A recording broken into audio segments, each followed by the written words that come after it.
जैसा कि पता है कि हाल ही में जो कोलकाता वाला जो केस हुआ है, जो अपनी बहन का जो रेप केस हुआ है डॉक्टर का, तो उसके बारे में सरकार का किसी भी तरह का अब तक कोई फाइनल पे आया नहीं है रिपोर्ट की हाँ भाई इसको इस केस के खिलाफ इस व्यक्ति ने जो काम किया है, इस घिनौना हरकत की है, जो घिनौनी हरकत को इसने वाहियात दी है, उसके खिलाफ हम ये एक्शन लेंगे या इसको ये हम सजा देंगे। किसी तरह की कोई अभी तक रिपोर्ट आई ही नहीं है उसके खिलाफ में।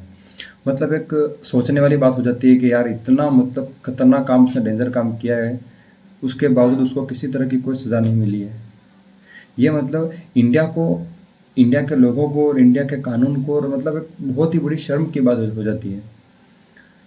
इतना मतलब खतरनाक और डेंजर काम करने के बाद में मतलब वो उस जो कहते हैं एक राक्षसी प्रवृत्ति वाले इंसान को मतलब अभी तक किसी भी तरह की सज़ा कोई नहीं मिली है।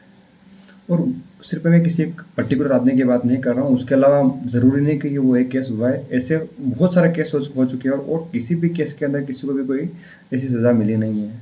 तो आखिरकार क्यों? एक वीडियो में आपको शो करके बता देता हूँ जिसमें आज नहीं, आज से 6 साल पहले मोदी जी ने बताया था मतलब कि जो राक्षसी प्रवृत्ति वाले जो लोग हैं, जो ऐसी घटिया हरकतों को जो बढ़ावा देते हैं, ऐसी जो घटिया काम करते हैं, जो घिनौनी ऐसी हरकत करते हैं, उन लोगों के खिलाफ हम उन लोगों को हम फांसी पर चढ़ाने का काम करेंगे।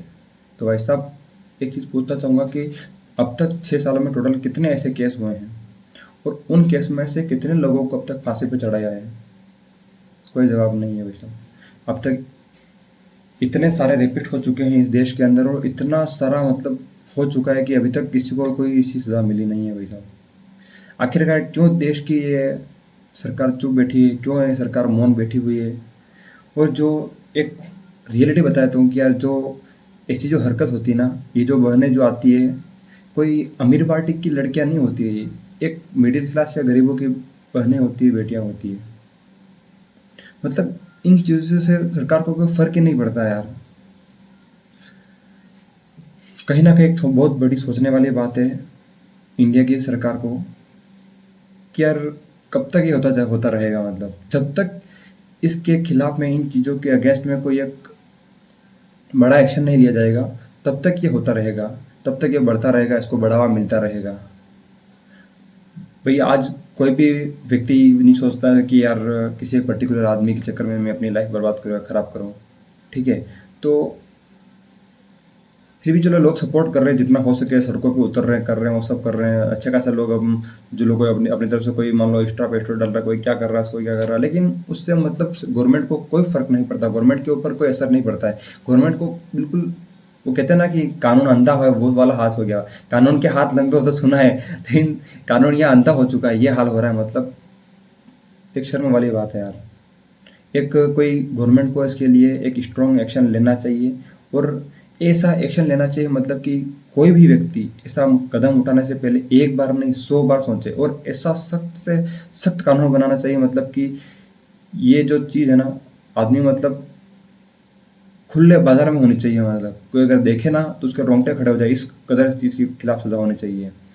और हाँ, मैं यूँ नहीं बोल रहा हूँ कि यार किसी ने किया है तो आप आज उसने ऐसा कुछ किया तो कल उसको सज़ा दे दो। मानता हूँ मैं, ऐसे बहुत सारे केसेस भी होते हैं जिसके अंदर मान लो किसी को डरा धमका के मान लो या किसी को पैसों के लालच दे के ऐसा कुछ करवाया जा रहा हो तो पहले छानबीन होनी चाहिए। एटलीस्ट आप 10 डेज़ दे लिए, 10 डेज़ के अंदर आपको जितनी कार्रवाई करनी है, जितना आपको प्रोसेस करनी हो, आप पूरी तरीके से आप प्रोसेस को फॉलो कीजिए। जो गवर्नमेंट की गाइडलाइन है, वो गाइडलाइन आप फॉलो करते हुए और सारे उसके बारे में जाँच पड़ताल कीजिए। जब फाइनल निकल के आ जाता है कि हाँ भाई इस आदमी ने गलत तरीके से और इसका रेप किया है, जो भी किया है, उसके बाद आप एक्शन लीजिए।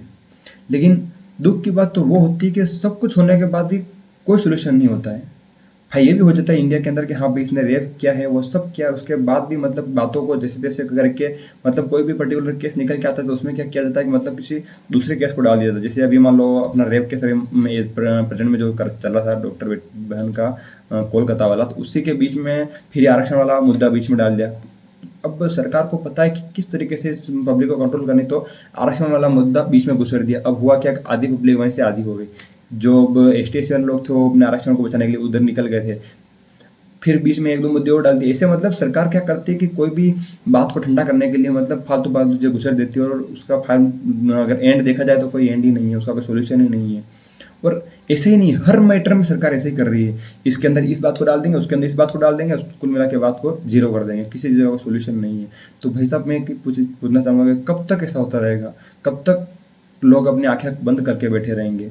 और कब तक सरकार अपनी आँखें बंद करके बैठी रहेगी और इन लोगों को ऐसे पागल बनाते रहेगी? तो मेरी एक ही आपसे रिक्वेस्ट है, आप इस वीडियो को ज़्यादा से ज़्यादा अपने दोस्तों में शेयर करें, और शेयर करें या ना करें, एक इंसानियत के खातिर आप अपने दोस्तों से जहाँ भी मिलते हैं, जिससे भी मिलते हैं, अपने दोस्तों को अच्छे से समझाओ। क्योंकि यार मैं नहीं मानता कि यार ऐसा कुछ काम करने वाला एक कोई इंसान होगा, क्योंकि यार जानवर ही हो सकता है जो ऐसी कुछ हरकत करता है यार। क्योंकि आप अपना खुद का एग्जाम्पल ले लीजिए, आप मेरा एग्जाम्पल, किसी का भी एग्जाम्पल ले लो, यार कोई आदमी अगर इस तरह की एक हरकत करता है ना, तो 10 बार सोचता है कि यार अगर मैं ऐसा करूँगा ना यार, तो मेरे पापा के ऊपर क्या इफेक्ट पड़ेगा यार, मेरी मम्मी के ऊपर, या जो मेरी फैमिली वाले हैं, या जो मेरे रिश्तेदार हैं, उनके ऊपर क्या असर पड़ेगा। क्योंकि एक आदमी ऐसे काम को इंजाम तो दे देता है, लेकिन उसका जो आउटपुट निकल के आता है, जैसे कि मान लो कोई एक आदमी ऐसा कुछ काम कर लेता है, जब उसके पापा मार्केट में निकलेंगे, जब उसकी मम्मी मार्केट में निकलेगी, जब उसके रिलेटिव मार्केट में निकलेंगे, तो 100 लोग पूछते हैं भाई ऐसा क्या किया, ऐसा क्यों किया, ये वो ऐसा वैसा। तो मतलब कोई आदमी ऐसा काम करे, उससे पहले उसके दिमाग में हज़ारों चीज़ें आ जाती है यार।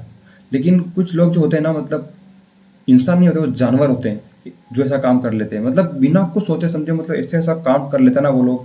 मतलब ये लोग, मैं सही बताऊँ ना, इन लोगों के जो ऐसा काम को हरकत देते हैं ना, इन लोगों का पहली बात तो मुझे क्लियर लगता है कि भाई इनका मार्केट से ज़्यादा क्लोज संपर्क नहीं होता है।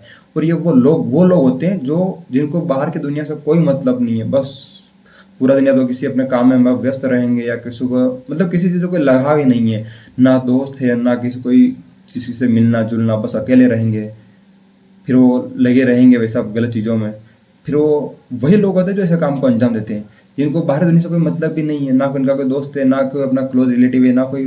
वही लोग ऐसा काम देते हैं, काम को अंजाम देते हैं। तो यार जो भी हो, एक्स वाई जेड, उससे मेरे को कोई मतलब नहीं है, जो भी जैसे भी लोग हो।